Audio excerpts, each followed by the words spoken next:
Hello friends, हमारे YouTube channel में आप सभी का हार्दिक स्वागत है।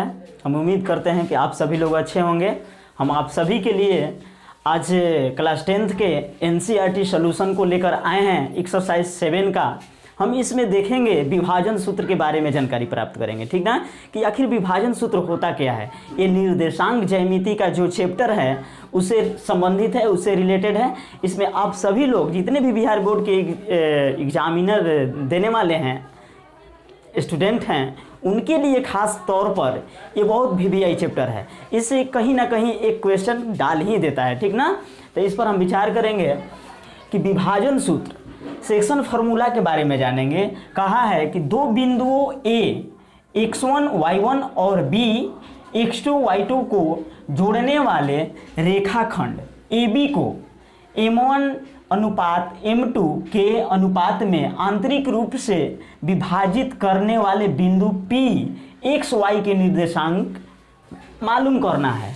अभी हम यहाँ फार्मूला को जानेंगे कि फार्मूला जब दो बिंदु, कहने का मतलब कि इस तरह से एक रेखाखंड हुआ, ठीक ना, इसी पर हम समझ जाएंगे।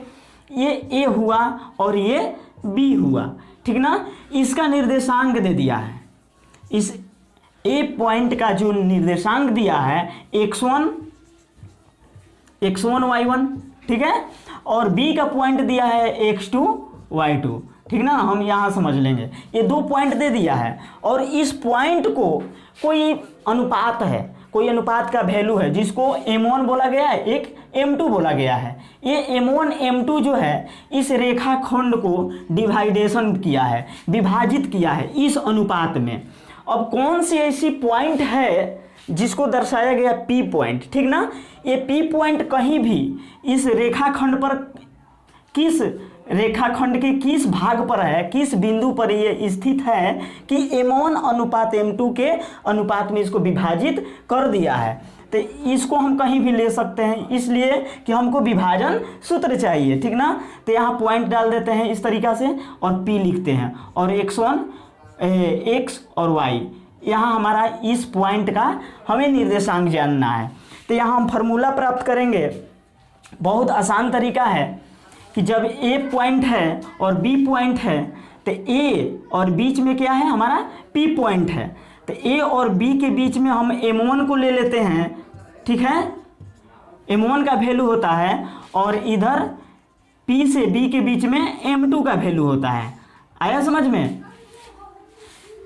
इस तरीका से लेने के बाद में हम करते क्या हैं, बहुत आसान तरीका है। ये x1 है, ठीक ना, और ये x2 है और ये y1 है और ये y2 है। तो बहुत आसान तरीका ये है कि कभी भी x का वैल्यू निकालना हो, एक पॉइंट, निर्देशांक दो पॉइंट में निकलता है, एक x का वैल्यू निकलेगा, एक y का वैल्यू। तो सबसे पहले हम लिखते हैं x बराबर, यहाँ लिखेंगे कैसे, m1 से m1 से सीधा मल्टीपुल करते हैं, m1 से हम मल्टीपुल किस में करते हैं, x2 से, ठीक ना। विपरीत में m1 x2 करते हैं और प्लस का साइन देते हैं, चिन्ह देते हैं, और m2 को x1 से मल्टीप्लाई करते हैं, m2 को x1 से मल्टीप्लाई, और इस दोनों को ऐड के रूप में लिखकर अभी बीच बटे में m1 प्लस m2 लगा देते हैं, इस तरीक़ा से लगा देते हैं, ठीक ना। इस तरह से हमारा एक विभाजन सूत्र निकल गया, ठीक ना। x का वैल्यू जो आएगा, हमारा p का निर्देशांक निकालना हो तो p के निर्देशांक निकालने के लिए जो x का वैल्यू होगा हमारा इस सूत्र पर निकलेगा, ठीक ना। यदि हम y का निकालना चाहें तो इसी प्रकार जस्ट m1 को हम किससे में गुणा करेंगे, y2 में, और प्लस m2 को किस में गुणा करेंगे, y1 में, और दोनों को आपस में ऐड करेंगे या बट्टे में क्या लिख देंगे, m1 प्लस m2 लिख देंगे। इस तरह से हमारा y का वैल्यू प्राप्त होगा। इसी को हम कहते क्या हैं, विभाजन सूत्र। क्या बोलते हैं, विभाजन सूत्र, ठीक ना। ठीक है, तो आप सब लोग इसको समझ गए।